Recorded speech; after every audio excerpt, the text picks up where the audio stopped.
Anyway, so I do my little common number to the church.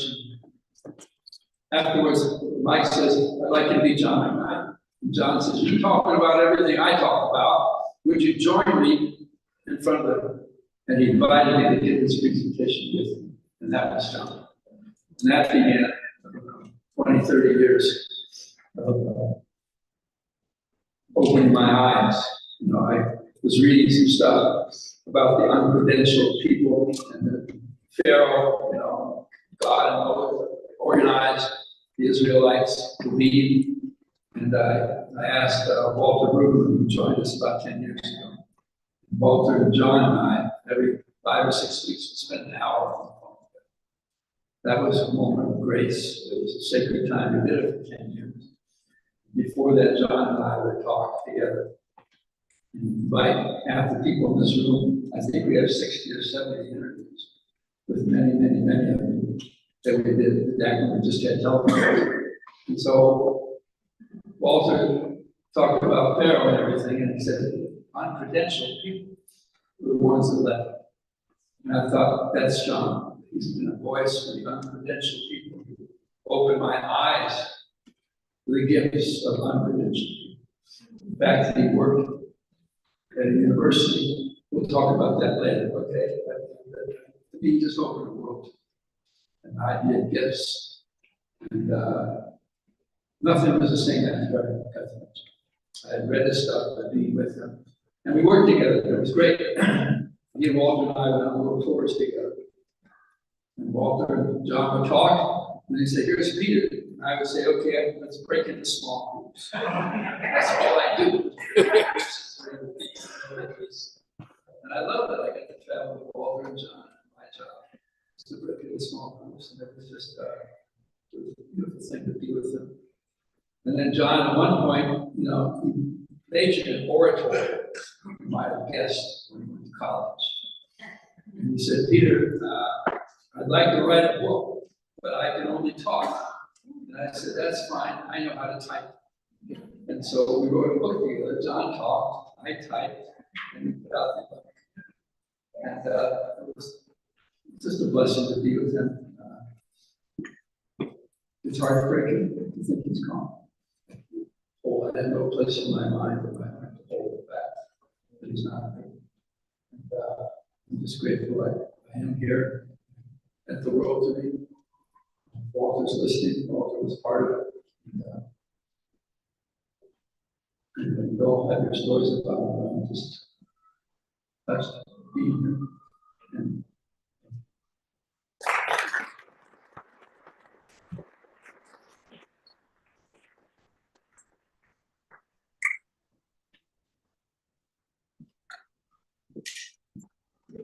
a long time ago. Now I know that Walter Rubin is watching. Well, I was in your Old Testament class in 1976. I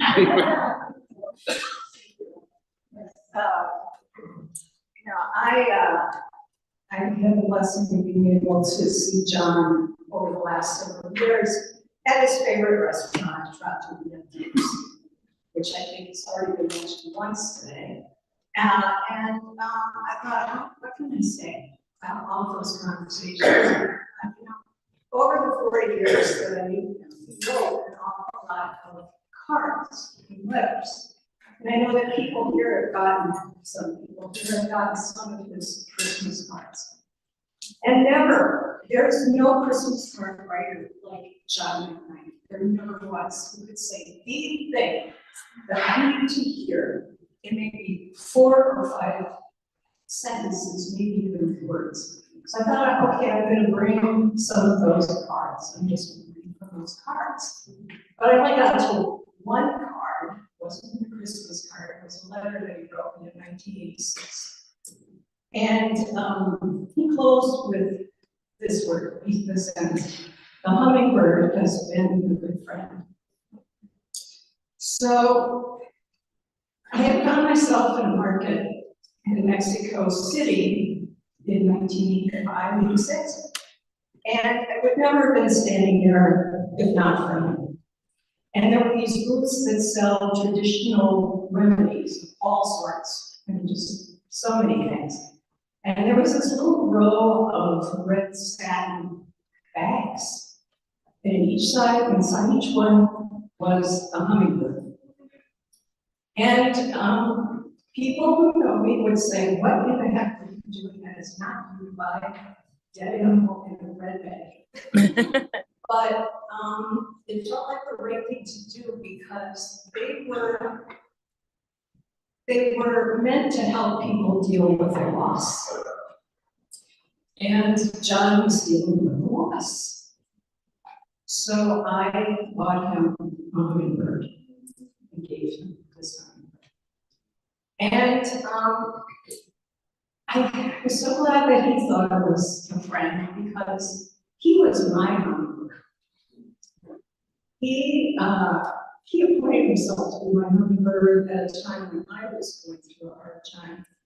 And he did what he does and what he has done for everybody here. He said, what does this person need? Who do they need to meet right now? How can I make this all look better for everyone? So what does he do? He invites me over to his house to meet Ivanovich. And I go to dinner in John's house in Ivanovich. And Ivan says, what are you doing next weekend?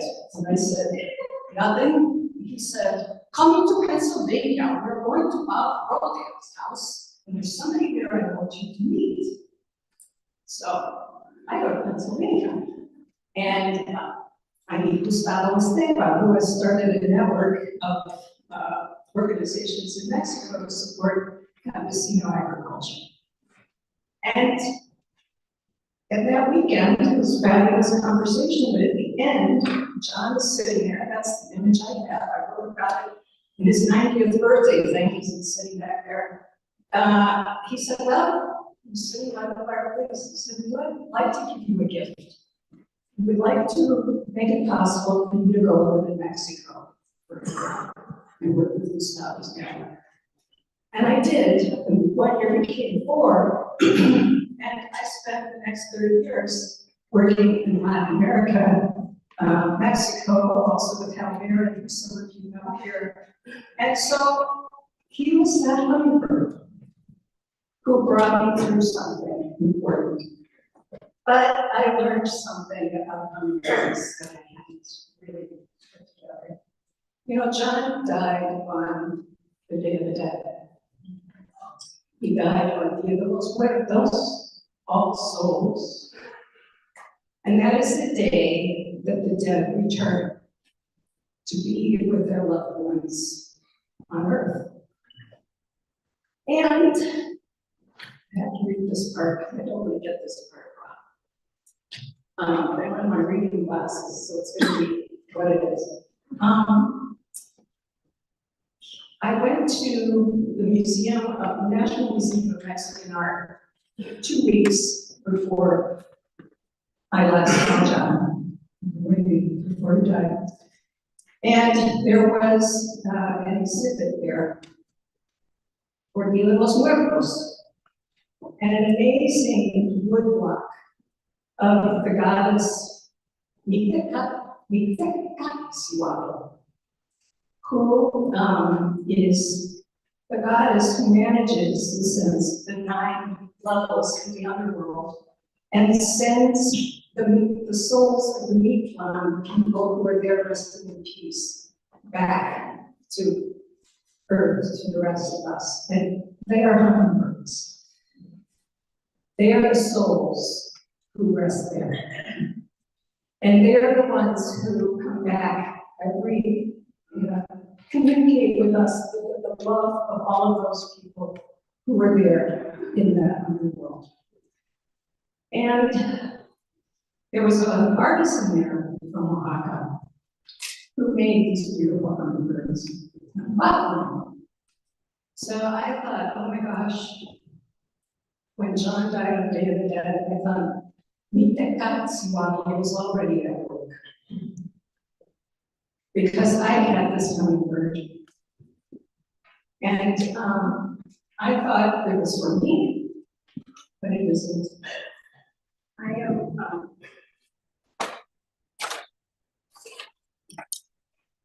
I am just the courier to bring it back for Marcia. Because John is all of our hummingbird, and he will be with us on the day of the death. But he will be with us. All I have to say is, John, come back many more times, not just that one day. Because he will be with us always, with his kindness, shining through everybody in this room and all the people he has ever touched. Rest in peace, John.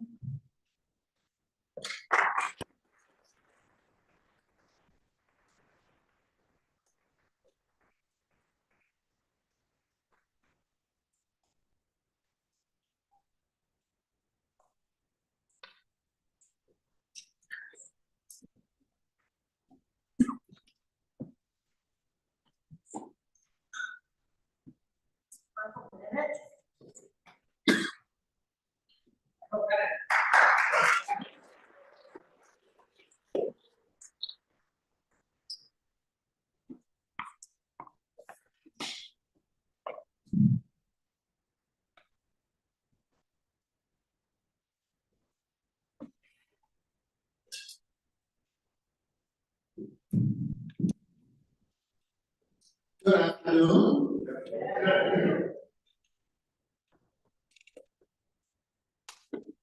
I really enjoyed the organ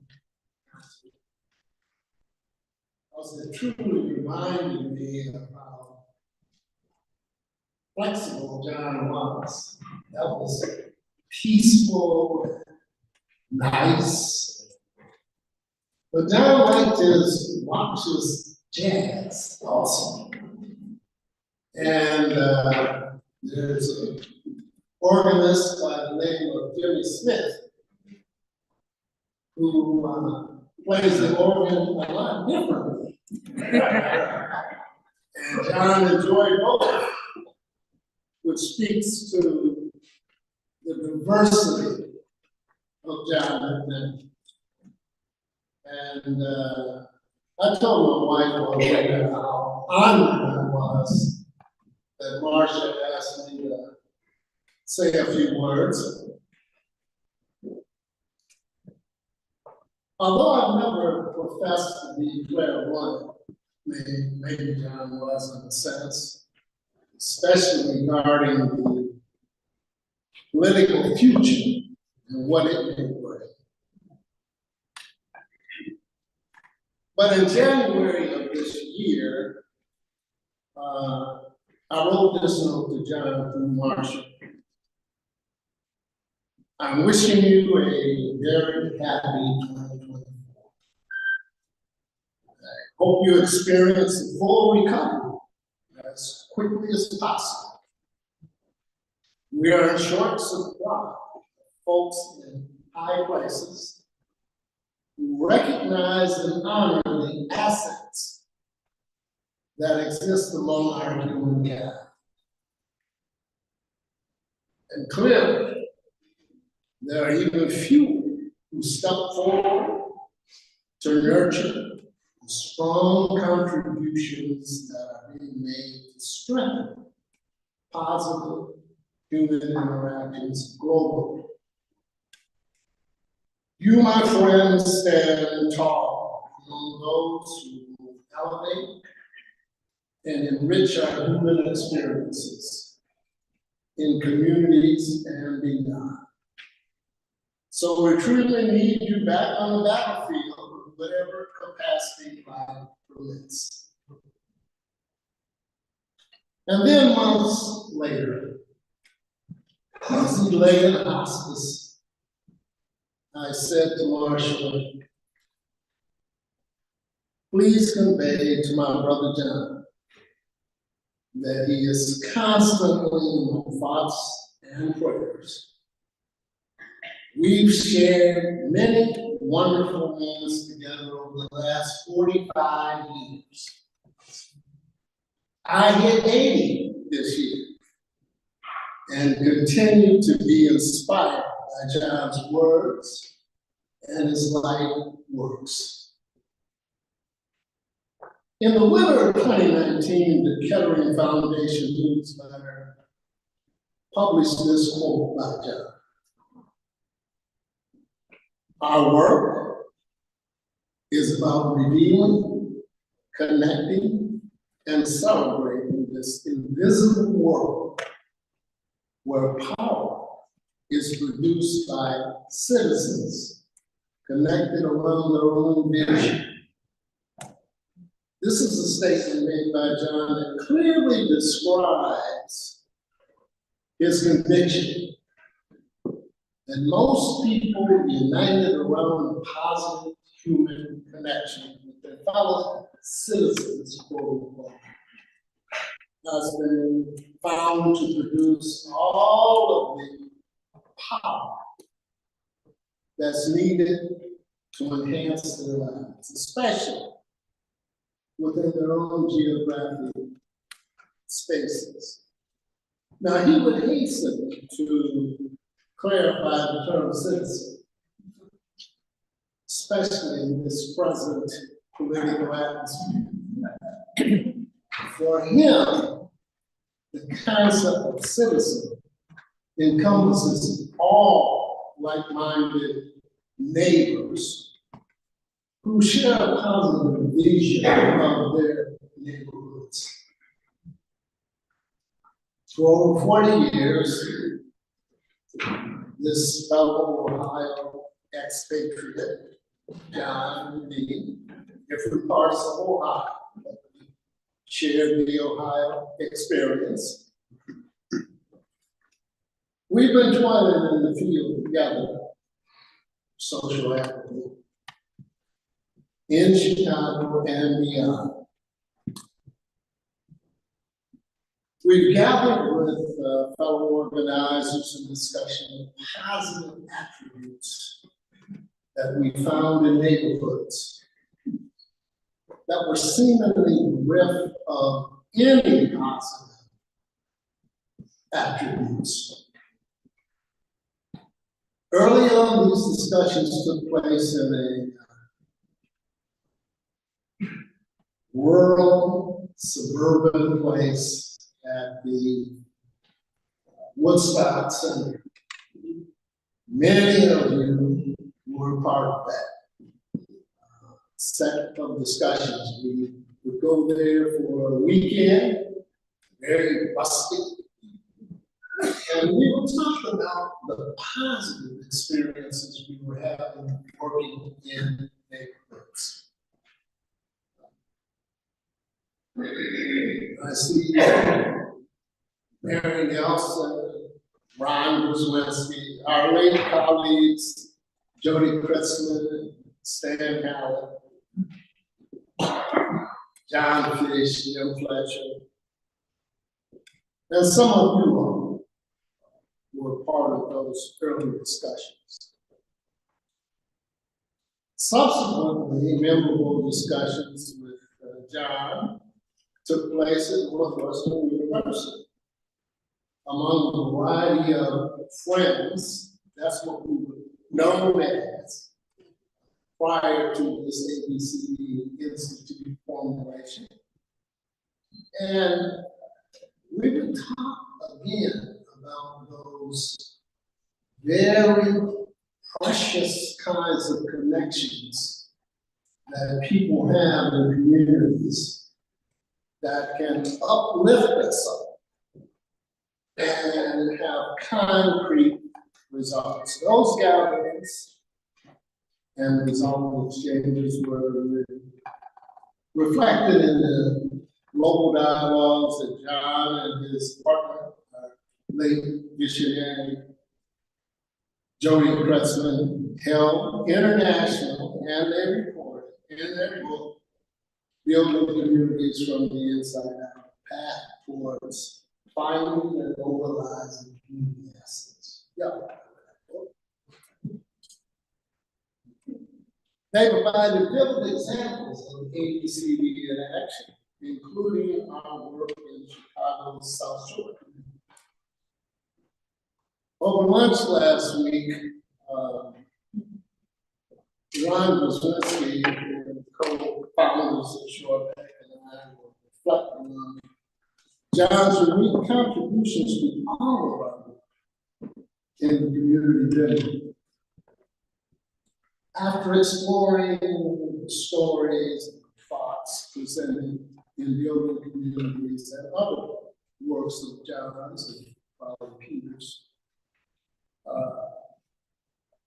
my DePaul University students and former students told us they were stimulated to action by what to them was a uniquely positive view of what community life could entail. I believe it is apt to observe that Friday, November 22nd, would have been John's 93rd birthday.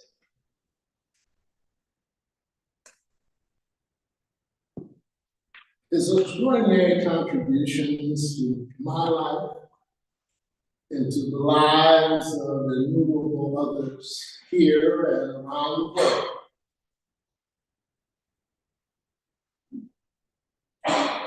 come from about the heart of what John was believing and practice. And I think we all can commend him on a life well lived. I wish to add my personal reflections to all of those that we've seen in writing and heard as testimony. And my words basically is, rest in peace, my dear brother. Rest in peace.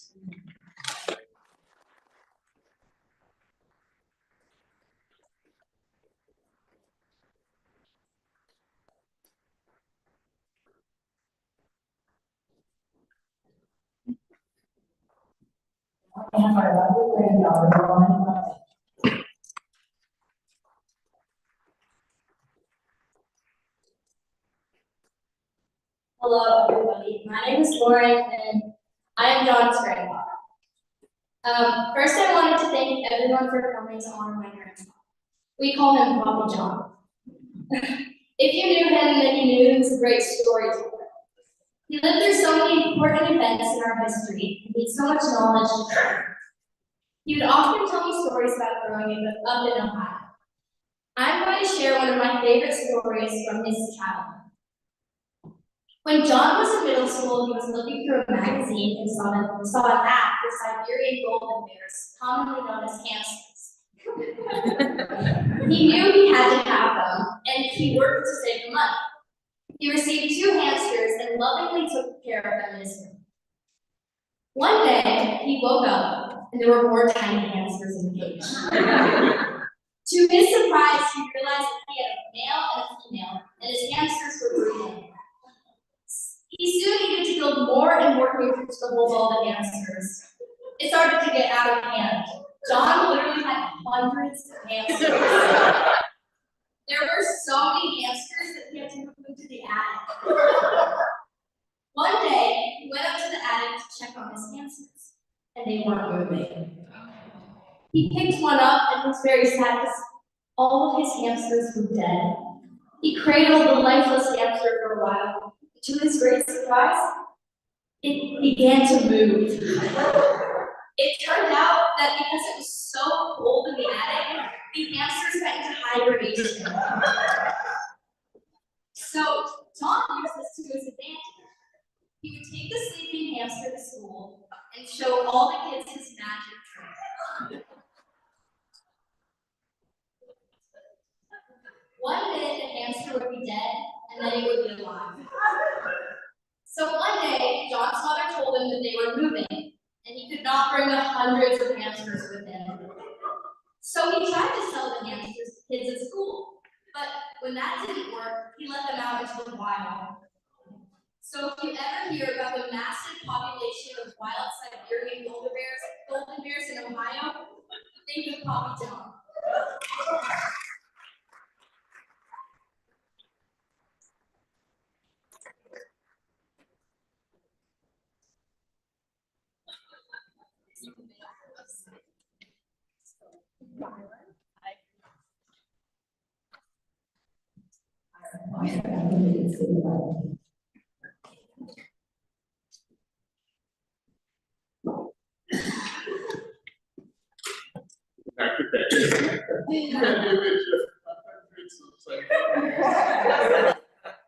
Running through Ohio, I'm from Ohio. That's wonderful.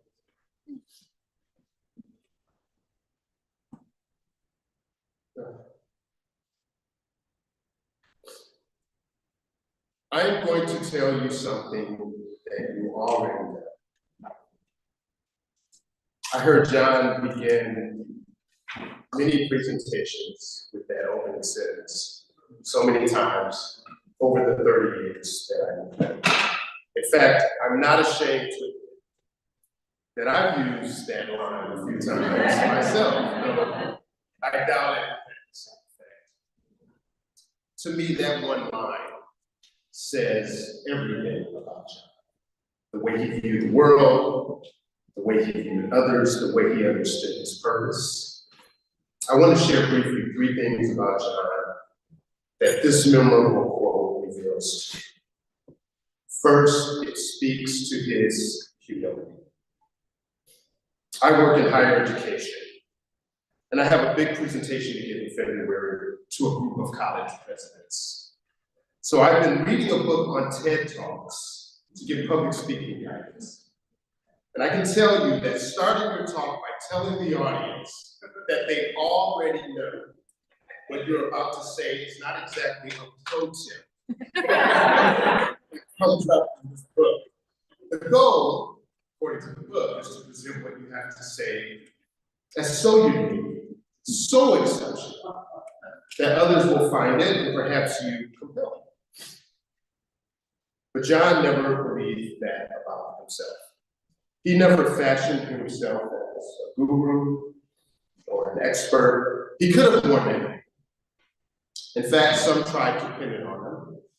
But John was content with being an amplifier of what he learned from others, a translator who could glean insights from the actions of anyone, especially those who are frequently overlooked, and pass them on in a way that could make meaning, that anyone can make meaning from it.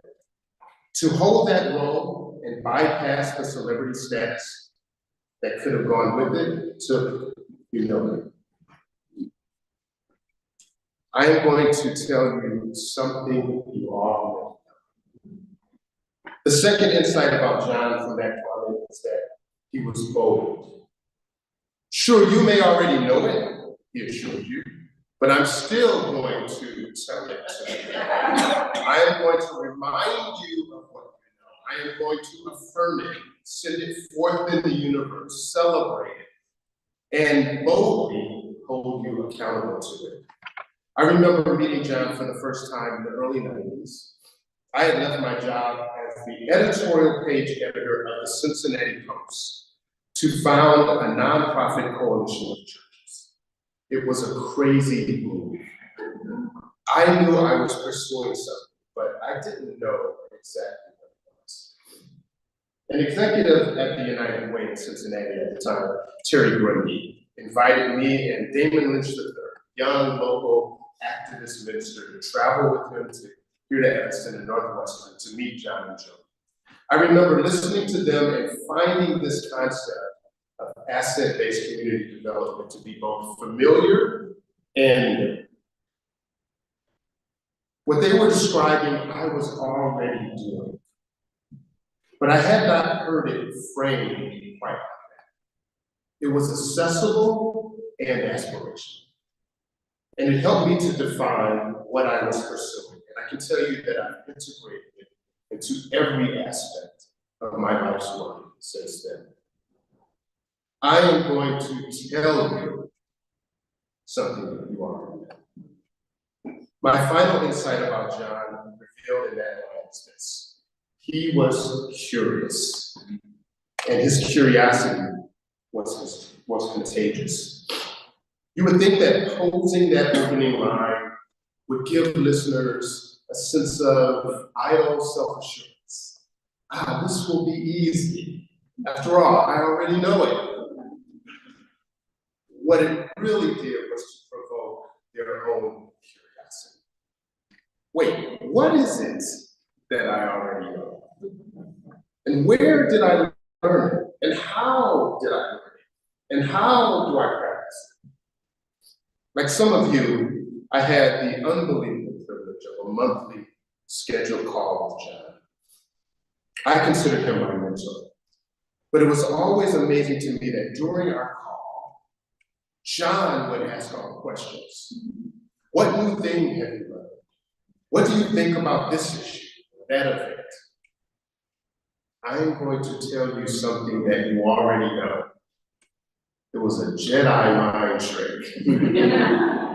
When I thought I was learning some deep truth from John, he was actually unearthing truth and then connecting my truth to the vast universe of truths. He wanted to connect our shared truths, which emerge from the deep places of our lived experiences and traditions and cultures and faith journeys, discernments from our celebrations and our suffering, from our very spirits. It was all intended, I think, to help us recall that with all our gifts and our flaws, we are enough.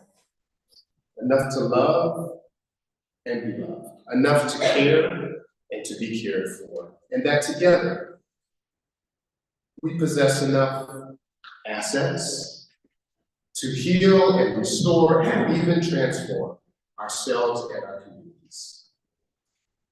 I am going to tell you something that you already know, he would say.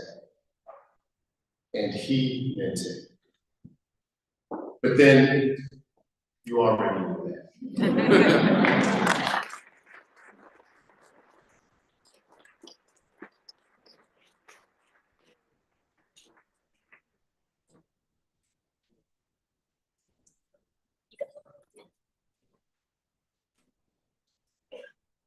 Here's another number of my daughter from St. Louis.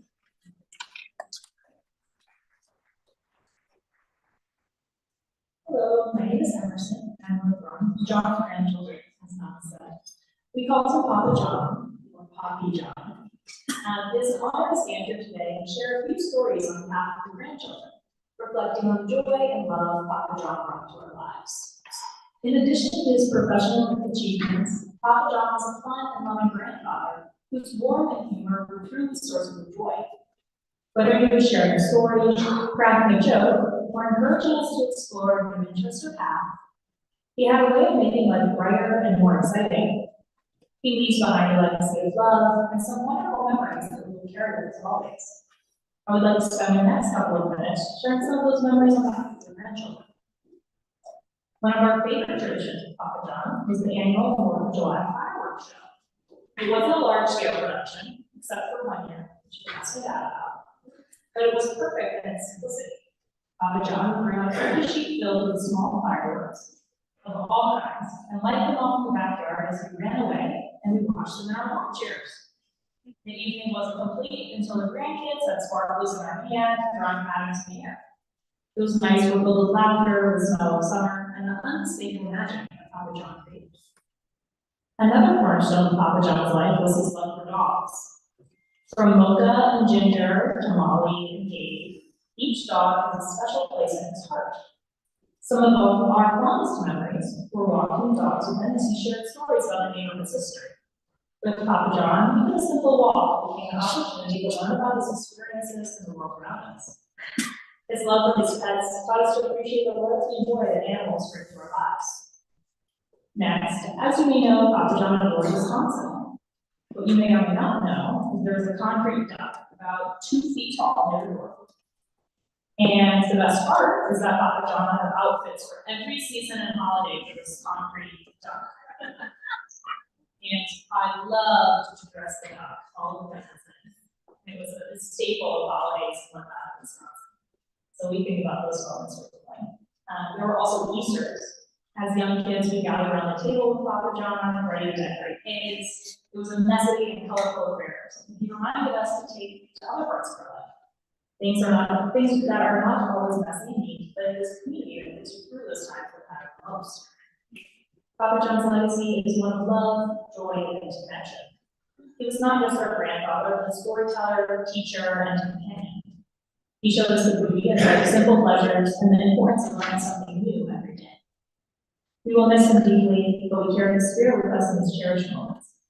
Thank you, Papa John, for your laughter, love, and light. We love you, and we will do our best.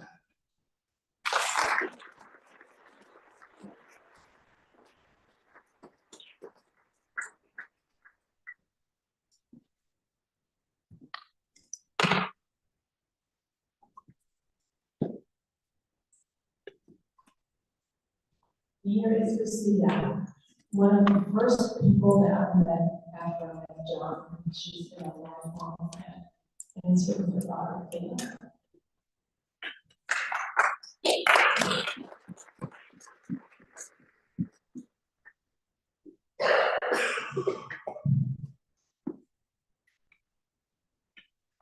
Good afternoon, everyone.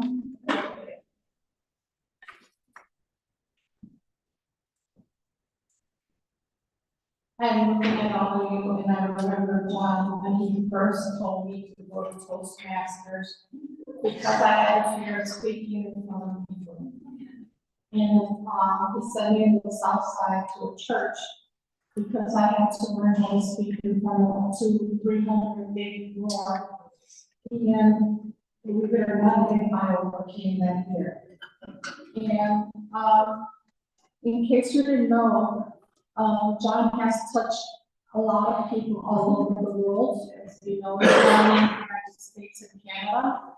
But I had the privilege of doing a beautiful work here in Logan Square, Chicago, community building in Logan Square, where adults with developmental disabilities, 30 people were able to get connected in good friendship and opportunities where they were able to volunteer in 30 places of businesses and organizations that I had the privilege of getting to know these individuals and see their gifts and connect them into these places of business and get friendships for them. And in doing so, people got to know them for their actual gifts. And I wanted to share with all of you that all of you here in this room, family, friends, are all here, are pieces of the puzzles that created here. If you were to envision yourself, we could actually envision ourselves, that piece of the puzzle that John has created that made us a heart shape of John has a vision of a legacy. We are all a piece of that legacy of John has left behind of this project that he has made us all into one. We all come from different backgrounds, ages and everything, but we have something in common, and that is John. And even though John is gone, but we have someone here left behind, and that's Marsha. And so, Marsha, we are here for you now. And even though John is gone, now we got you. And so, I had the opportunity to see John as a great storyteller. His laughter, his twinkle in his eye, like Mr. White said, is not just any twinkle in his eye, but his curiosity. He's a great mentor, a great listener. Oh my God, he likes to talk and tell him a lot of stuff. And he has a goal in his heart. And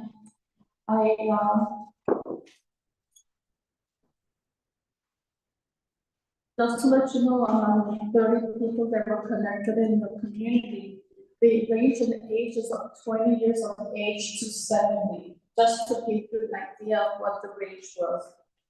But when I was looking through a lot of the poetry that I was able to write and a lot of the stuff that I've been going through, I came across one that kind of fit into the things that I was working on, and that was people come into our lives for all sorts of reasons. Some to teach us life lessons we never forgot, and that is John. Some nurture us and help us become better people, and that is John. Some simply love us with all their hearts, and that is John. Then there are people like John who does this to all those things and more. And every time I have a drink in my hand and it's half full, and you know he always talks about that, I think about John all the time. And so I leave you with this. Please remember John in your heart, because he's left us with a great gift. And I want us to continue that gift and pass it on to everybody you know, so that his legacy continues.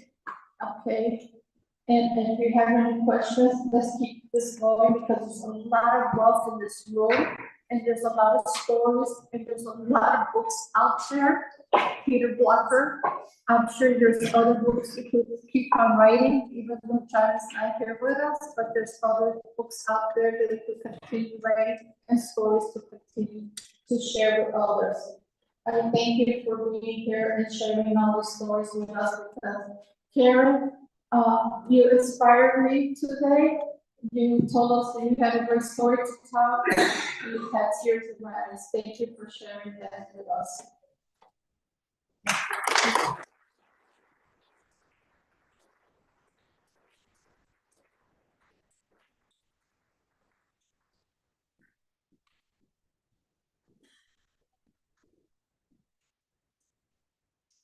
Kim Hobbs has been John's assistant for these many years.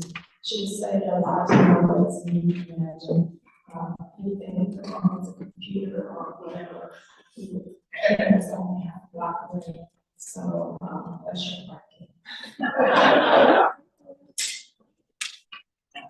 I have no time today, but hi, as Marcia said, my name is Kim Hobbs, and I have the pleasure of working with John for the past 12 years, both individually and through my former position at the ABCD Institute. Before I began working with John, I had lived 6 doors away and around the corner from him for many years. I didn't know John really well, but I did know a few things.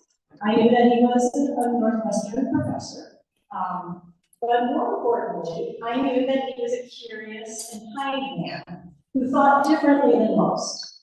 And he was the kind of man who appreciated children with unusual ideas, like ones who had a pet snail stand instead of a lemonade stand. And I knew this about him because he was the only person to actually purchase a snail for my daughter and her friend one summer afternoon while out walking his beloved rocks. So when the opportunity arose to work with John, my interest was already piqued. He and I spent many early days working at John's dining room table. John, as you heard before, he could not type, but he had an uncanny ability to write complete papers off the top of his head with surprisingly little edits needed later. I had the ability to type very fast, and so we were a good team. I also acted, as Marcia said, as his tech wizard, able to move him from his transparencies to PowerPoints.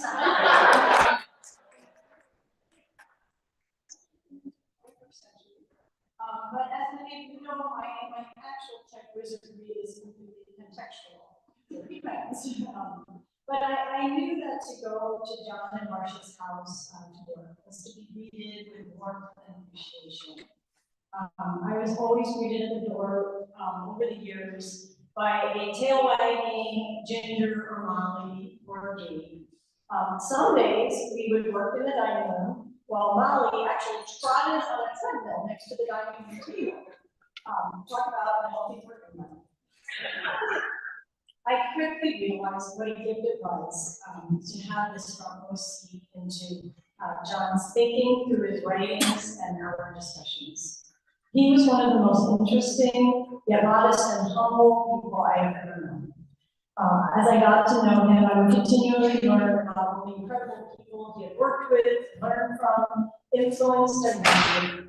Of course, there was Barack and Michelle Obama, but there was also Dr. King and many civil rights leaders, Yvonne Illich, Robert Rodale, Marilyn Thompson, and the list goes on. I learned about his experiences in the Korean War, his time in the Kennedy administration, his life growing up during the Depression, where his mother cooked an extra meal nightly for a family next door whose father was out of work. John was both a deep listener and a mesmerizing speaker. He believed that it was only through thoughtful listening that you could truly know and reveal the gifts of others. As a speaker, you could hear a pin drop in a room filled with people centering on his every word. His enthusiasm was contagious, his energy energizing. I can still see John at his favorite Italian restaurant that we all know about with a group of ABC peers. Even in his early 90s, he was sitting on the edge of his seat, back straight, totally animated and energized and passionately engaged. As the years went by and my role at the ABC Institute grew more complex and challenging and rewarding, I was grateful to still have time to work directly with John. Post-COVID, there were fewer dining room table meetings, but John had technologically evolved to Zoom, and I relished a pause in my day, put on my headphones, and zoomed into John's office to work in our virtual dining room. Once again, whatever material he was writing. In 2015, I was attending an ACB conference in England with people from over 22 countries. Someone said to me incredulously, "You live around the corner from John McKnight." John was truly a community development superstar to so many around the world. But for me, he was a kind, gentle, curious, and acutely independent thinking neighbor who I was proud to call my friend.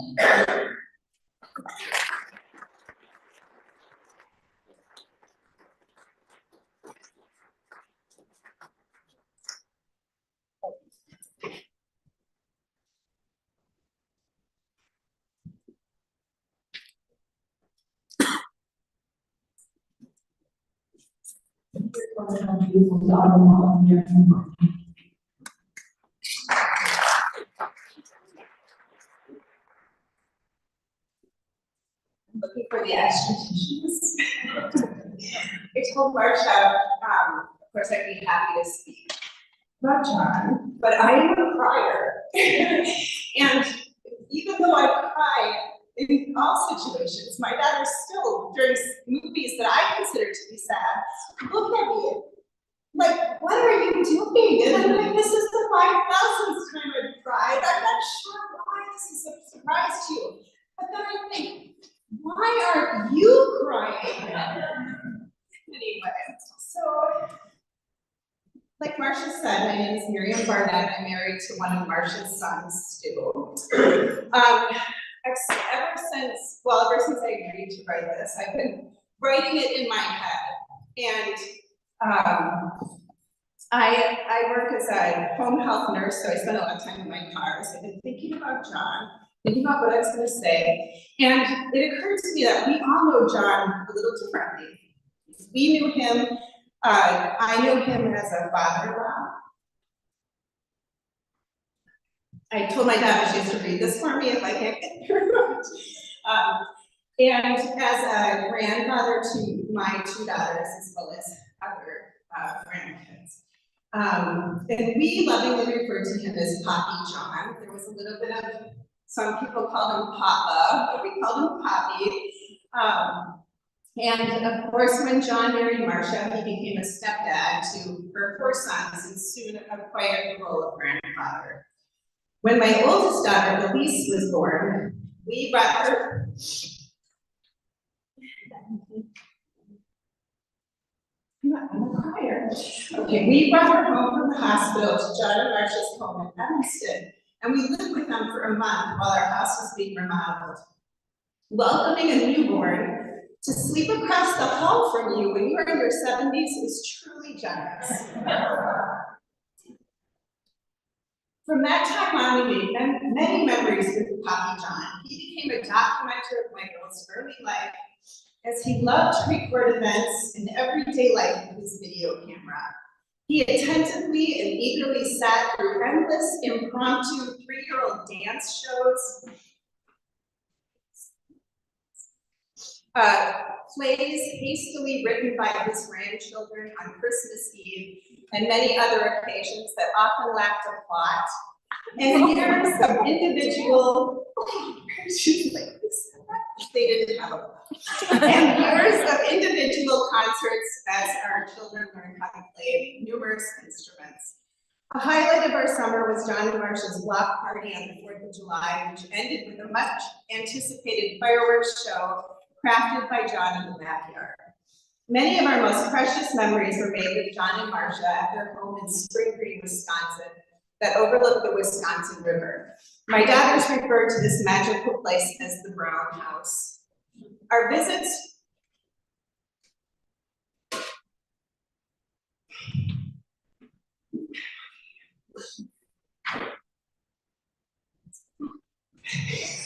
She's like, do I have to come up now?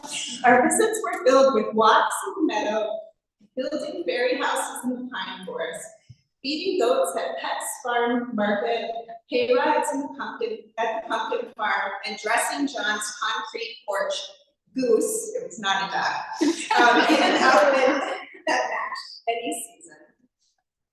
John imparted his love of Wisconsin upon us and introduced us to the Sandhill cranes. Each fall, as the cranes prepare for migration, they gather in the evenings on the islands in the river below the Brown House. As they arrive in multiple groups, they have a very distinct bugle call, and we would stand outside on the deck to listen to their concert. In late November, these cranes begin their migration to Florida. And if you're lucky enough to be outside in Evanston at the right time, you will often hear their calls as they fly over. Although we dearly miss John, one sentence, we will always hold him in our fondest memories and think of him every time we hear the cranes. And if you live here or go online so you can hear what it sounds like, it's very distinct. I hope that you will look for the cranes and think of John as well. Thank you.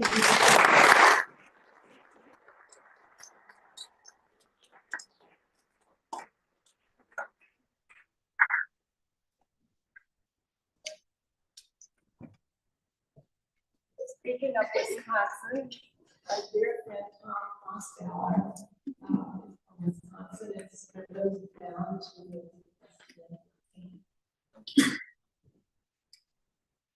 I really never got to know kind of the private side of this family as a group. Can we get that? I think we're in good hands.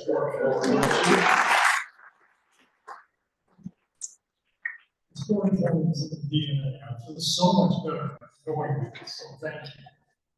So my name's Tom Mosteller, and I live on the edge of Madison, Wisconsin, and farm down by a place called McKnight, which is better known for spotted tail growing, which I do occasionally get over.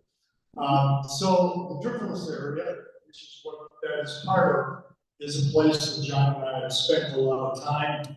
When he would come up, he'd always call and say, "Tom, how are the cows?" And then he'd say, "Can we get together?" And those were some of the most precious moments in the last 30 years of getting that time to walk with John and go out in the field on the farm, introduce him to the cows and the calves and so on. I've also had a background with Alinsky as a community organizer in inner cities and helping with the early days of ABCD. So I come out of those kind of connections with John. I wrote a book a couple of years ago called Bending Brands on institutional change from the inside. economists, 30 leaders talking about change inside of institutions. And John, I said, would you review this? We reviewed it, and he said 2 lines. Tom, there is 2 ways to teach. One is you tell people what you know. The other is you tell them a story. And so today, I just want to take this brief time to share one story. And then John and I got to travel around the country in Canada, doing stuff together on ABCD work. And one of the stories, him and I got to go to Alaska, to the All Alaska Community Conference. And it was about 200 people, many of them indigenous Alaskans. And it was a great conference in Sitka, Alaska, set up by a friend of ours, Bruce Anderson, who's also an ABCD person. And we, after the conference was over, at the end of the day, Bruce had arranged for us to get on a float plane and fly up in the middle of nowhere to the outback to basically get to these warm springs, which is where Bruce said the bears had their picnics. So the pilot made sure we took our rifles with us and we posted a sentry. We were just getting into the hot tubs and into those rock places. And the pilot came running back and said, "We gotta get out of here. There's a serious tsunami coming in." So we all packed everything back up, got on the plane. And even I, having a little farm background, knowing a little about engines, we started taking off across this little bitty lake. And I see no way in hell we're gonna pick this thing off. There were 5 of us plus the pilot. And we're getting close, and the trees are coming, and he throttled back. And he said, "2 of you gotta stay." And I can't remember how he came to cross trust. Who stayed? But 2 of us stayed, and the others hopped to another lake, a large lake. And then he came back up, the other 2 of us, and on that large lake even, we just picked it off. I saw those floats on the bottom hitting tree, and these guys are used to it, up and out of that with the tree limbs hanging at the bottom of the floats. And we're up there and going back to the Sitka, and it's getting dark, and we're circling because this thing is still going on. It's not done, and it's getting dark. But if you've ever been in a float plane that has to land on water in the dark, that's not someplace you want to be.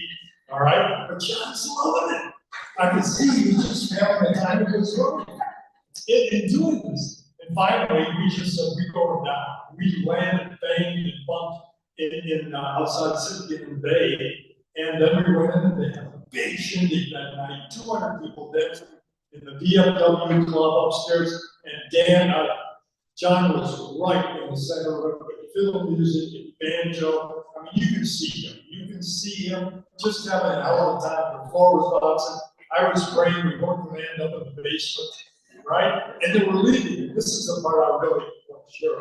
We're leaving, and I say, "So John, God, we had the bears.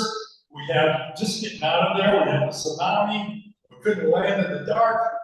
I said, "What the hell story are you going to take out of this?" And he says, "You know, the story I really loved was that woman in the morning. We talked about the fact that she had gotten 4 chickens at the government program in this little village. And she took advantage of getting chickens in this little village. They were doing some kind of program. You get 4 chickens. Now, why the hell somebody way up Alaska was getting chickens? But she got 4 chickens. She brings those chickens home, and she fed them. She went to bed. She came back out, and they were all dead the next morning. They were laying there, kind of like the gerbils, right? They were laying there. And she says, "Well, I don't know what to do here."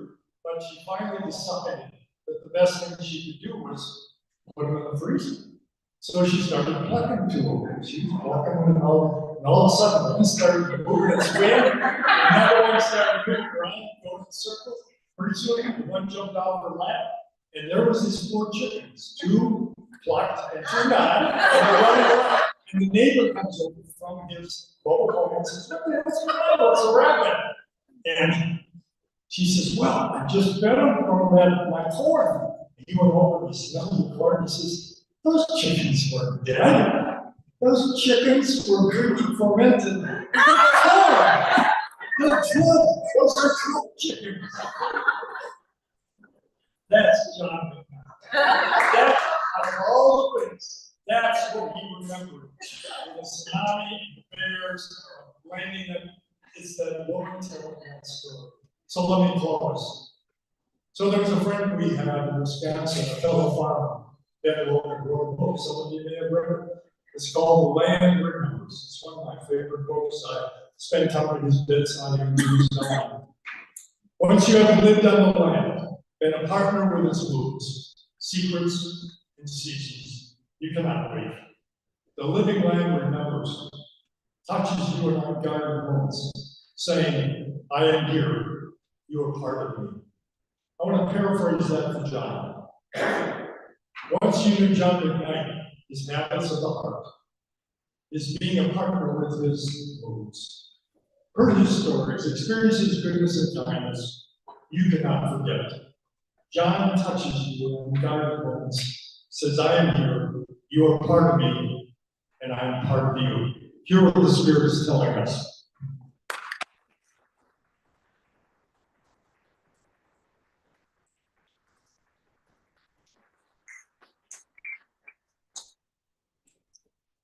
It's not here, so Cormac is up next. Unfortunately, Jackie had a little accident and couldn't be with us today. So we're going to hear from Cormac Russell, who is in Ireland, and he was a very good friend of John's. They did a book together, and you will love hearing him talk if we can do it. Thank you, Marcia. Colin and the boys, and I send you and your family, and indeed Susan and Jonathan, all our love. We're sorry we can't be with you. And greetings and blessings to everybody all the way from Ireland. Dear friends, our dear John lived a sensational life, manifested in his sense of curiosity, his sense of abundance, his sense of humor, his sense of democracy and social justice, and his sense of friendship. His sense of friendship and loyalty were among his most endearing traits. While John undoubtedly had a sensational career, for me, he was at his most remarkable as a friend. John placed a profound, almost spiritual value on his friendship. Ancient Celtic tradition has a term for this. The term is anam cara, our soul friend. John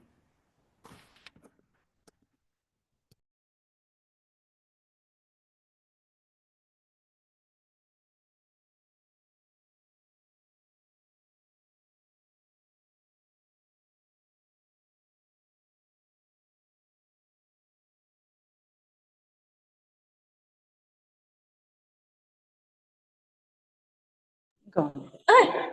Cormac, do you mind starting over?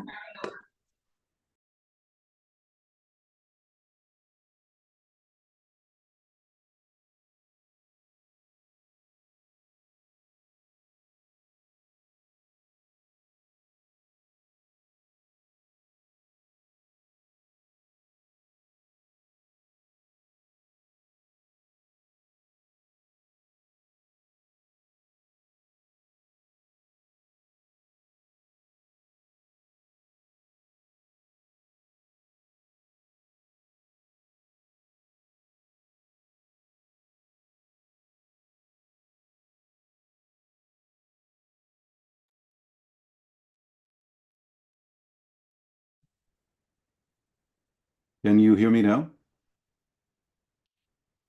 Testing.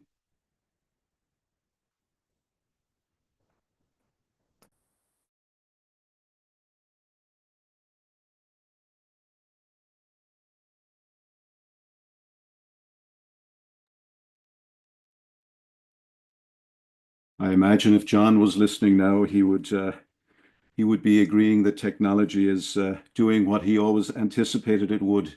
Our love, Marcia, to everybody, yourself, your family, and to Jonathan and to Susan. We're so sorry we can't be with you, but our boys and Colin are sending you our condolences and our deep blessings. I think everybody here would agree that John lived a sensational life, manifested in his sense of curiosity, his sense of abundance, his sense of humor, his sense of democracy and social justice, and most of all, his sense of friendship. His sense of friendship and loyalty were among his most endearing traits. While John undoubtedly had a sensational career, for me, he was at his most remarkable as a friend. John placed a profound, almost spiritual value on friendship. Ancient Celtic tradition speaks of the anam cara, or soul friend. As he was to so many of you, John too was my anam cara. My fondest memories are of our long conversations together online, over Zoom in recent years, every Monday, and more importantly, on land, over Baileys and truffles.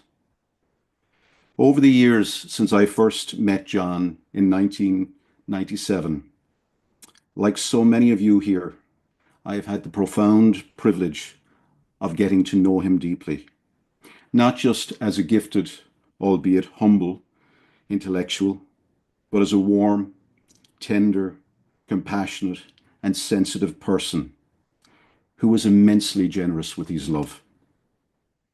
From the first time I saw John speak at a public event in 1997, when his light shone so brightly, I thought I'd need sunglasses. To that last day, I was with him in the hospital 7 weeks ago, when he was too fragile for a goodbye hug. Still, his smile and his dancing Scots-Irish eyes shone no less brightly as he said goodbye. You see, wherever John was, and whatever he may have been doing, he was never engaged in performative acts. He, when he was teaching, inspiring, mentoring, writing, inventing, or researching, wasn't just doing those things. He was being from his very core, engaged in an ethic of love in the most fearless of terms. John's light was never contingent on reputation or status. Whether he was among a crowd of many, on stage, or at home on his couch with his beloved dog, his light shone so brightly because he was so authentic. And his light shines on to this day, and it will continue. John taught us how to live a sensational life. Yes, in his words and in his deeds, but mainly through his being. Having spent much of his life sharing insights and practices on living the good life with communities, his final gift to us was to show us how to die well within one's own community. Supported by his wife Marcia and his son Jonathan, John died in accordance with his deepest wishes, at home with his family, friends, neighbours, and his loyal dog Gabe, while listening, of course, to jazz. So let us rejoice. In celebrating John's life, let us remember his sense of curiosity and his extraordinary gift for making the invisible visible and valued. Let us rejoice in his sense of abundance, his affirmation that everyone has a unique capacity, giftedness, and agency, and his faithfulness to the ethic of starting with what's strong, not wrong. Let us draw solace in the occasions when he shared his sense of humor and playfulness with us, and when he laughed, that deep, warm, and distinctive laugh that only he could. Let us drink deeply from the bottomless cup that held his sense of friendship, and join with him again, believing that a stranger truly is a friend you have not yet met. And let us find renewal and reconciliation in his unwavering confidence in community hospitality, the power of associational life, and the irreplaceable gift of neighborliness. This is his legacy and our calling, to live a close life rich with curiosity, abundance, humor, democracy, and social justice, but above all else, with friendship and community. We will continue to weave onwards, John, ennobled and emboldened by your spirit, your sensational life, and your remarkable legacy. Thank you, Anna Makara. Rest well.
For all of us.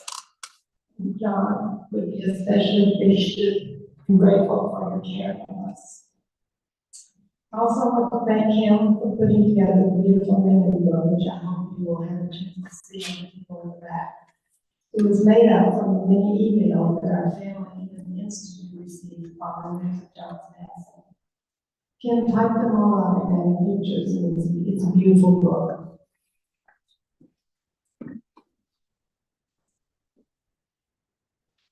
Another treasure that you should see back there, Eddie Gordon put together on John's 90th birthday. Many of you have writings and pictures in it that will be fun to look back on. Thank you, Kim and Andy, and to those who made contributions for these wonderful expressions of regard for John. I've read every submission, and they're beautiful, they're wonderful. John is celebrated for many exceptional accomplishments that we've heard today, but he couldn't have done that without the inspiration and the cordiality of this community of friends, family, and colleagues, all of you, and many others near and far. He never forgot that he was just one of the many. His interests centered around people and neighborhoods, but I want to lift up for a moment his commitment and love for nature.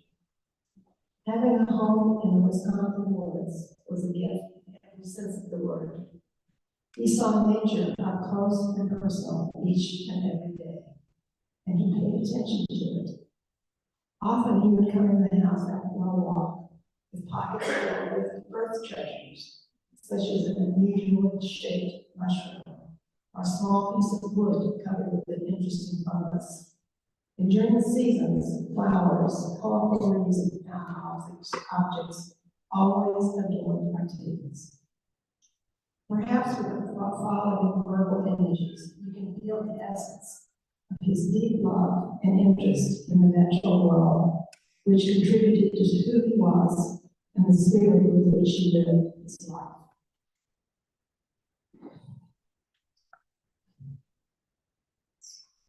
The winding Wisconsin River below our house, changing in color and flow every day. The spring green of new leaves on our trees. The wild spring geraniums emerging in the woods. The bounty of a prairie in bloom. A young wren fled from its house outside our kitchen window. The opening of milkweed pods, the seeds are beautifully packed inside. The whirring of a hummingbird near its feeder, an occasional eagle cruising the river. The creeping colors of a coming fall, and the ensuing variety of the browns that soon follow. The bugling of the sandhill cranes circling to land on the island below. The crunch of leaves beneath our feet as we went walking and walking. The taste of an apple each one of our neighbors' orchard. And finally, waiting to see the trees dripping in white splendor, snow. I could go on with this, but a friend in our neighborhood community brought over a poem of John's Love that seemed to have been personally written by him. Thus I'd like to read it. Its author was a woman named Jane Reed, but I think John was sitting close by, dictating as she wrote. The title of the poem is, I Wonder If I Will Miss the Moss. I wonder if I will miss the moss after I fly off as much as I miss it now, just thinking about the moon. There were stones of many colors. There were sticks holding those lichen moss. There were red gates with old hand-forged hardware. There were fields of dry grass, smelling the first rain, and of the new mud, and there was mud. And there was the walking, all the beautiful walking, and it alone filled me. The smells, the scratchy grass heads, all the sleeping of the bushes. Once waking to vultures above, peering down at their bed heads the way they do, caricatures of interest and curiosity. Once to a lizard, once to a kangaroo rat, once to a rat. They did not say I belonged to them, but I did.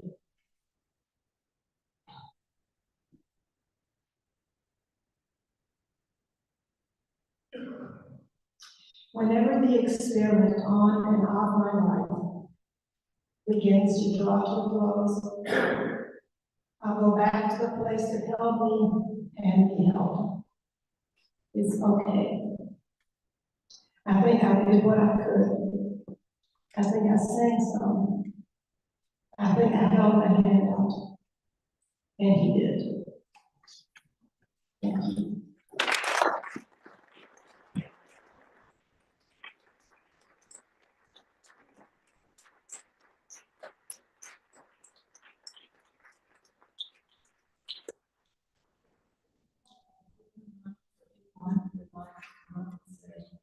A brief aid.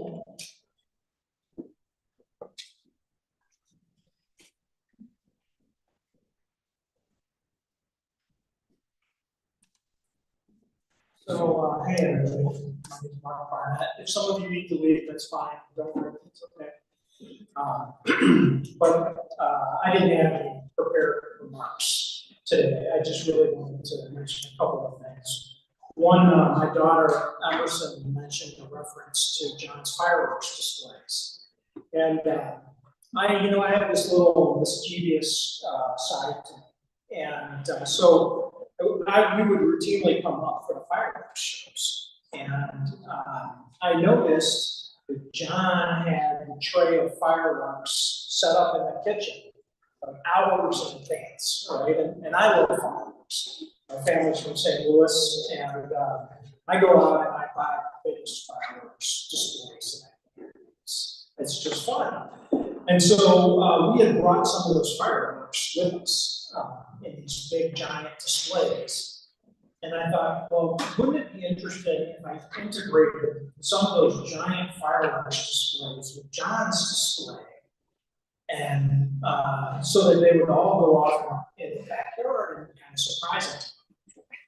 And so we got into the fireworks display, and John started, doing the fireworks things.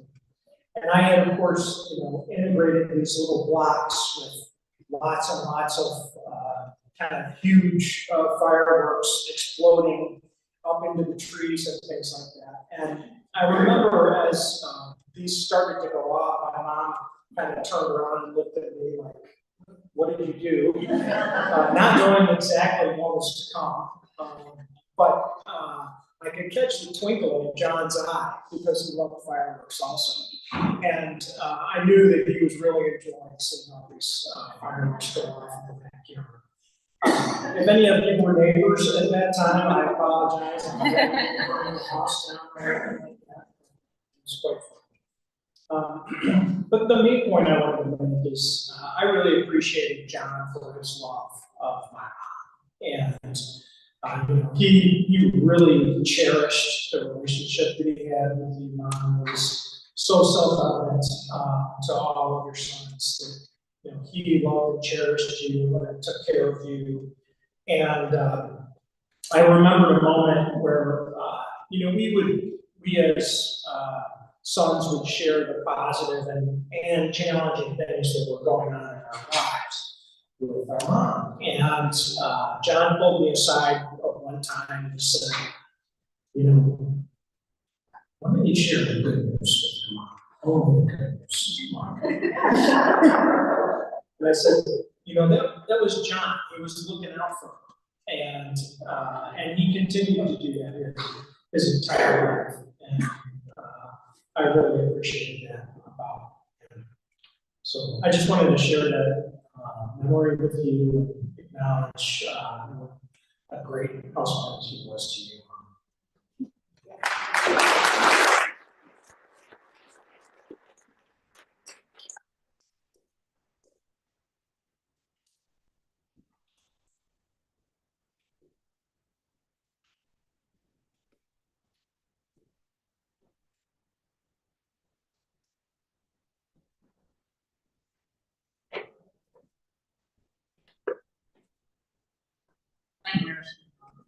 I just want to share, my name is Gerald and I'm from Minnesota, and I worked with John through the ABCD Institute for many years and had the pleasure of kind of co-writing and co-training with him over the years. When I first saw John in the early 90s, I was working for a major funder in St. Paul, and I was in charge of community initiatives. And John had been invited to Minneapolis to speak to a big philanthropic and funders conference. So of course I went.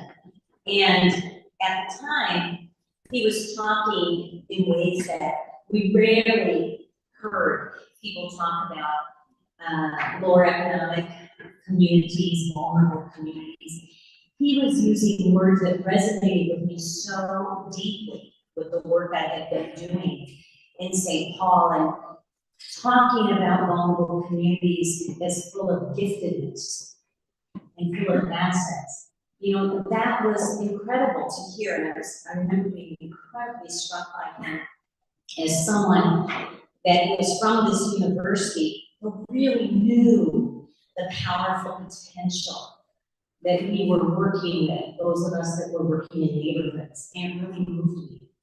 At the time, I had been invited by a whole series of neighborhood leaders in St. Paul, and we had been working for almost like 10 months on putting together these ideas on how to keep money local. Basic ideas around entrepreneurship, how to invest, how to keep the dollars circulating, that sort of thing. And what ended up happening is when the ideas got pulled together, I of course presented it to the board of directors, and it was summarily dismissed as not valid investment. I was completely devastated. I felt like I had failed all of these leaders that had been working almost a year. And I was supposed to be the funder that could bring the funds to this, and here it was rejected with all sorts of lists of obstacles and risks as to why these investments could never happen. The ideas were so brilliant, all of us knew, I couldn't quite let it go. So I wrote a letter to that guy I had heard at Northwestern University, at the conference, John McKnight at Northwestern University. In those days, you couldn't put attachments to your emails. And so you had to write letters. And so I wrote a letter, I attached the concept paper that we had and asked if he had any advice. And I don't know what it was, 3 or 4 weeks later, I came into work, was checking my voicemail as I did every day, and here was this deep voice. Hello, Geraldine. This is John McKnight from Northwestern University. And he went, I was just like, oh my God. And he went on to say he had read the concept paper. He thought these were solid ideas, and they were terrific, is the word he used, and said, what can I do to help keep moving this forward?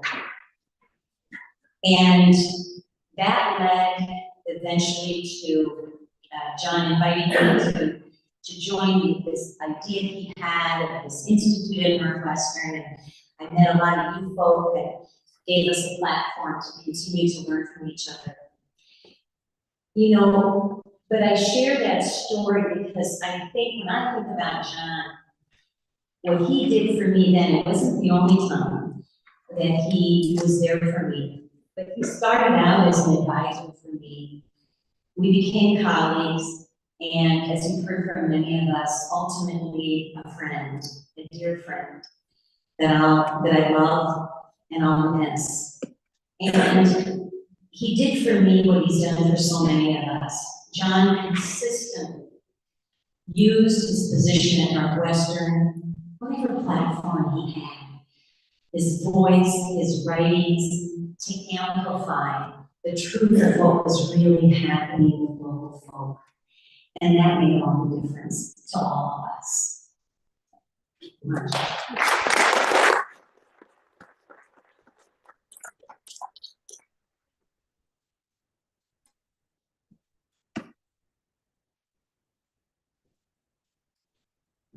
Check my weather forecast. I drove from West Virginia. It won't soon, I'll make it before the ice gets home. I had the good fortune of having one burning question in my life. Having grown up in the Midwest, I was a hitchhiker. When you hitchhike, you never know which car you're getting to. You think it can be dangerous for the driver, it also can be dangerous for the hitchhiker. And I had one question in my life that I could not understand, was how could our nation spend so much money fighting poverty and it goes so poor?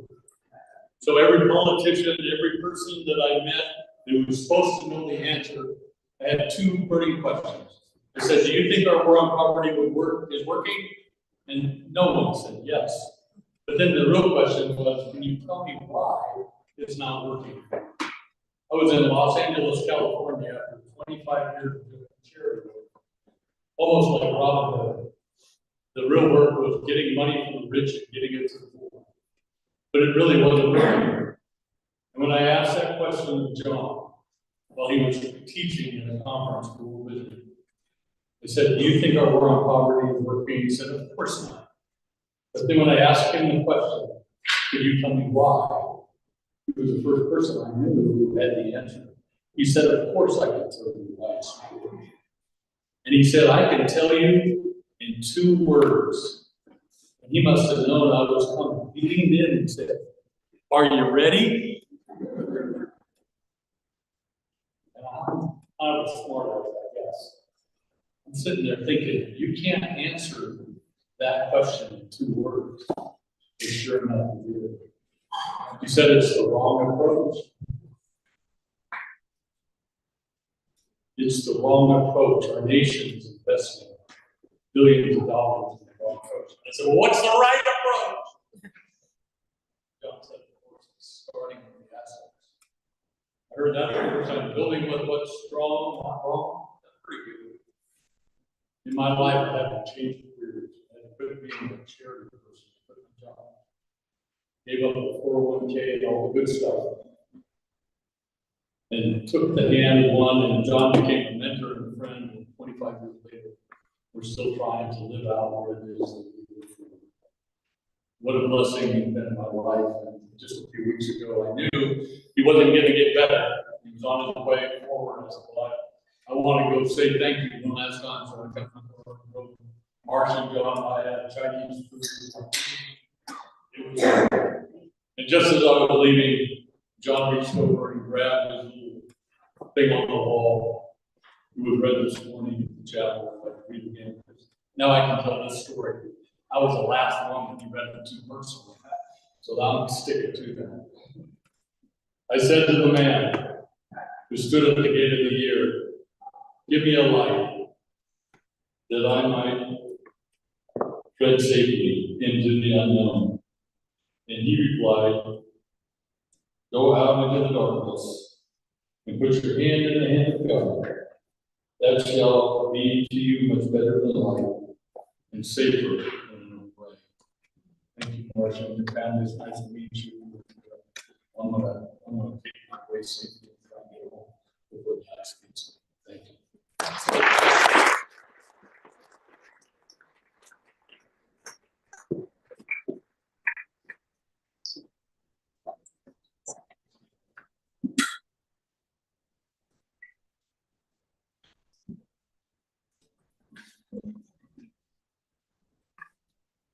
Hello, everybody.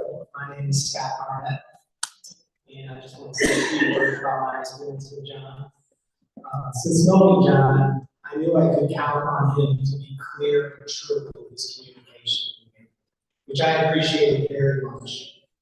John was dignified and humble and showed kindness in his actions towards those around him.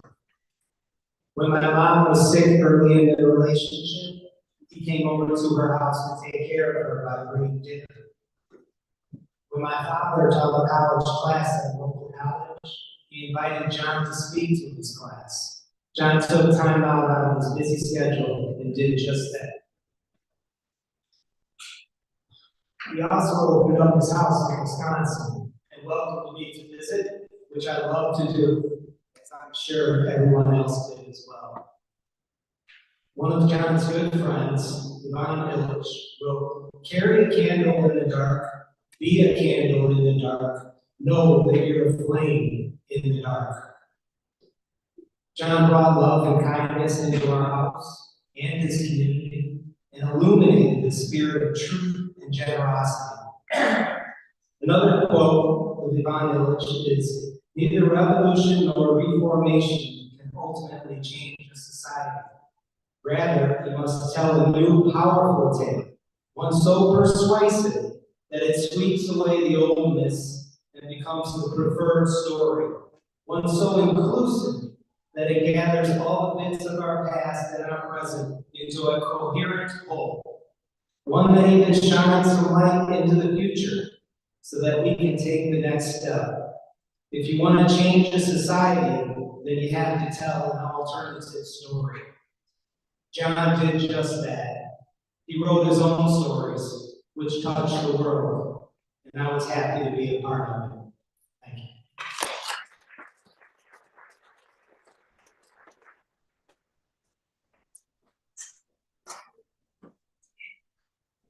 Everyone, I will be brief.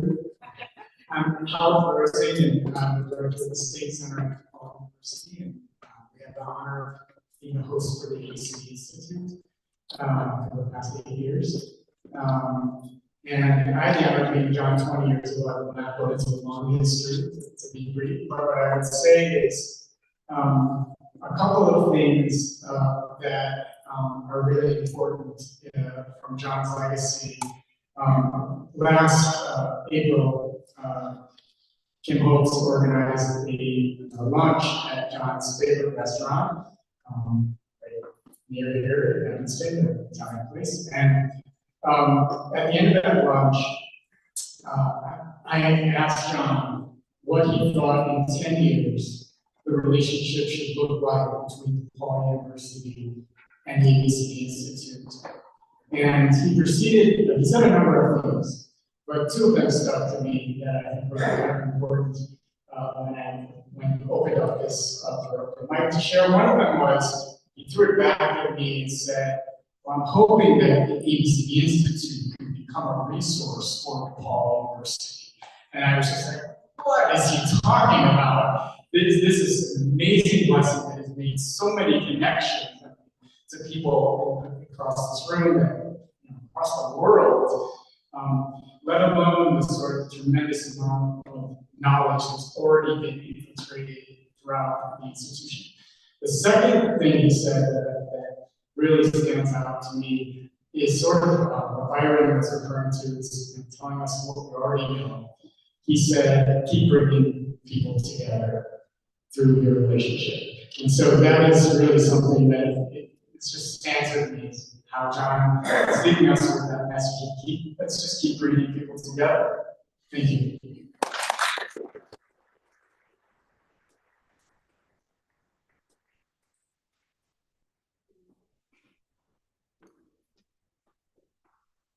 To follow my boss, from DePaul, I'm Helen, one of the associate directors there. And I am going to, starting on January 6th, have the privilege of teaching the second iteration of the ABCD and Community Service Studies course at DePaul, which I think is one of the only ones in the world that focuses exclusively for undergraduates on ABCD. And one of our three texts will be Connecting Communities, which with Carmen, we know that John co-authored, and it's just so simple in its message: discover, connect, mobilize. And that's what our students will be doing, and they will be extending this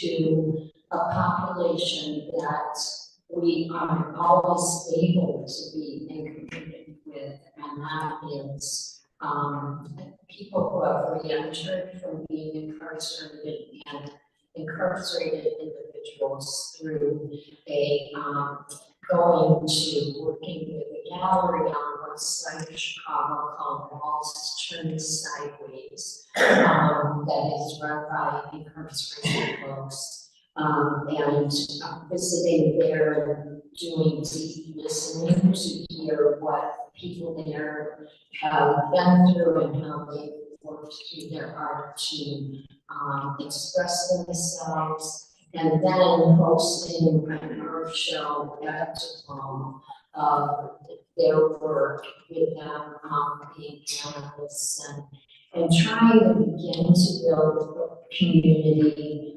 that way. When John, when the ABCD Institute came to DePaul, to a service learning institution, I said, so John, asking these questions, we all ask these questions of John, even though we know what kinds of answers we'll get. How would you hire ed in the community when we're in Lincoln Park? Lincoln Park has so many assets of a different kind. He said, listen and be in community, and it will look different everywhere you work, and bring people together. And that's what we try to do, and we're just very grateful to him. And it's a great legacy, and I've been thinking, why didn't John and Jody get the Nobel Peace Prize? I mean, I really think that the mindset that happened with their work has been just amazing. So we really celebrate their legacy will go on forever.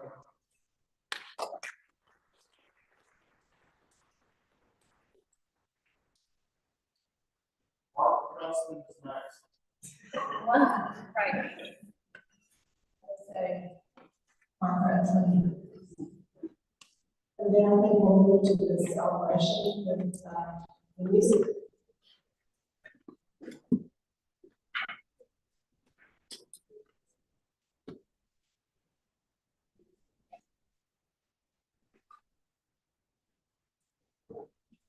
Long before there was hip hop, long before there was rap, doggerel.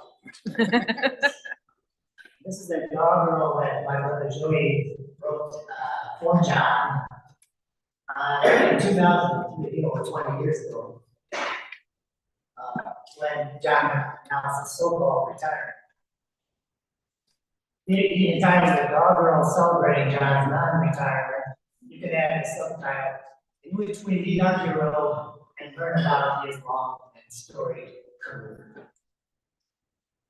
Now there once was a clan named McKnight. For their castle they frequently fought. They scrapped and they battled, they prayed and they prattled, till their castle was finally won. So the McKnights abandoned their castle and left behind all of that hassle.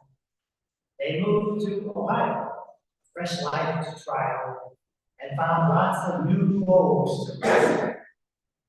So it's there we first meet this young lad who's brought up with a teacher as dad, while John's mom in the hood was a spreader of good, and when neighbors were hurt, she was sad. But soon, in a great change of venue, young John made his way west to Envy. He emerged as a leader, a speaker and reader, with a passion for justice that few knew. And next came John's stint in the Navy, overseas that were deep and white wavy. Round Asia, John sailed, claims he never inhaled. And with discharge, his life was less slave. So our hero returned to the sea, to Daly's Chicago. Not pretty for blacks or poor whites who were struggling for rights, and John joined them for the rest of his gig. He labored with Bell's ACL viewers and networked with all of this town's doers. He worked to give traction to affirmative action and persuaded some corporate screws. To the neighborhoods, onto the streets where Walensky and Dr. King meets. He moves with the movement, he grooves with the movement.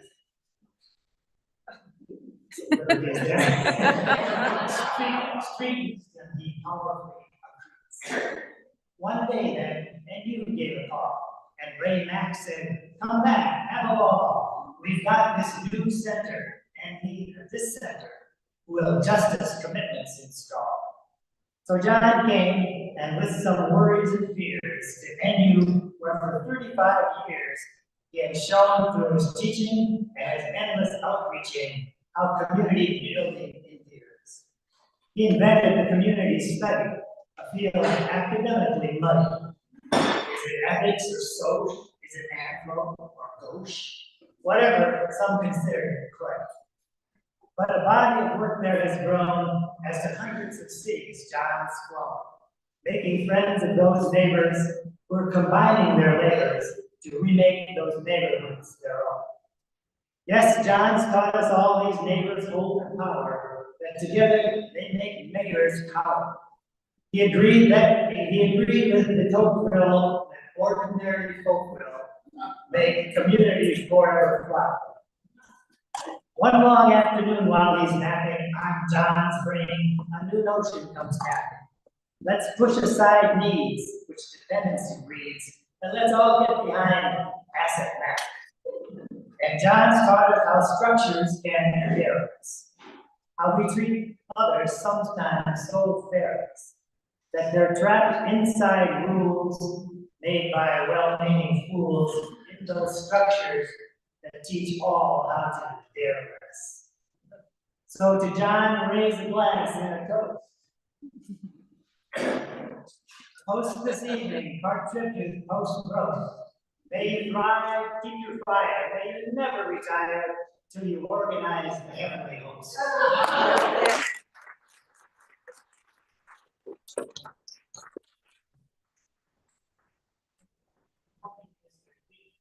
Miss Joey, having had the chance to give his comments here.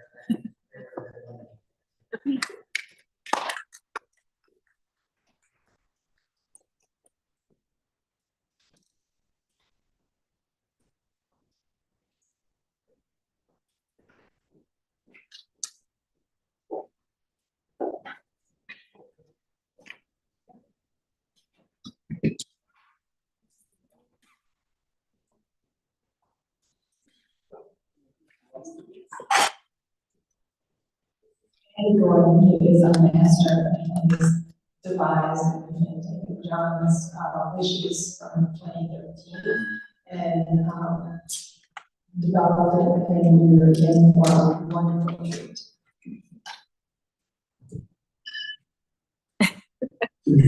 Yeah. Carefully consider, like all good poetry, I think Jody Marco says it all, and I wish you were here for that presented to us. I'm going to go one very brief story before I begin what John prepared.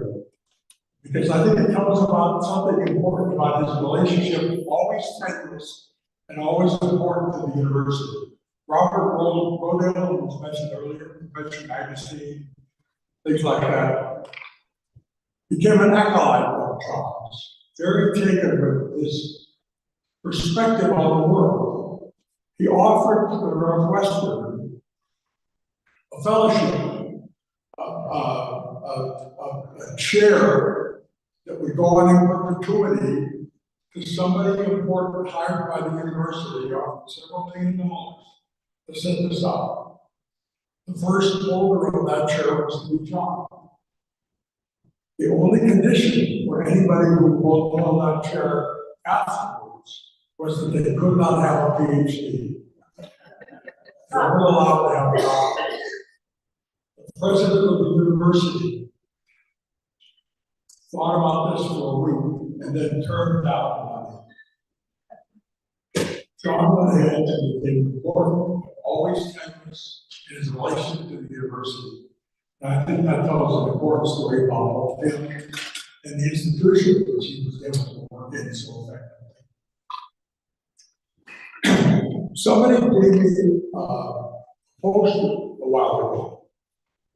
The poster said, I was placed on this earth to accomplish a certain number of things, and I am so far behind that I will never die. I think John just proved that poster completely untrue. He had so much he wanted to do and wasn't able to finish, and we're all the poorer for it. One thing, however, that was very important to him were the words in this invitation to the party. He and I went over several drafts of this over maybe 4 years, and this is what he wanted this occasion to consist of. So I think it's important that we read it as he wanted it. So I'm going to read his words, interspersed with music specifically chosen for this event by John. I once saw a documentary called Monastery. It portrayed the lives of some men who cloistered themselves to live quiet lives of prayer and meditation. The filmmaker asked one of the monks why he had come to the monastery many years ago. The monk replied that he had joined so that he could be in a place where he could hear the voice of God. Then the filmmaker asked whether he heard God's voice during his years in the monastery. The monk answered, no, sadly, I have not. I've never heard a voice so forlorn as that monk's, as John is now saying. And it was for me a profoundly tragic statement, because I knew that he had heard, because I knew that he had heard the voice of God. Perhaps he respected God, he were expecting God to speak in English. But God is universal, speaks a universal language. The name we have given to this spiritual voice is music. So this is an especially wonderful party we'll be having, because God is here and will speak music to us all. We can hear that joyful voice as it transforms us into one community. And at my request, God will speak in jazz, the voice that has always allowed me to soar into the heavens. I was 65 when I met a beautiful soul, Marshall Barnett. We met at a very gloomy time in my life. But when I saw her smile, the sun burst through, and she became the light of my life. God loved this moment and said it in music through the voice of a woman who was called to the Divine One ceremony. I was a stranger in the city. Attitude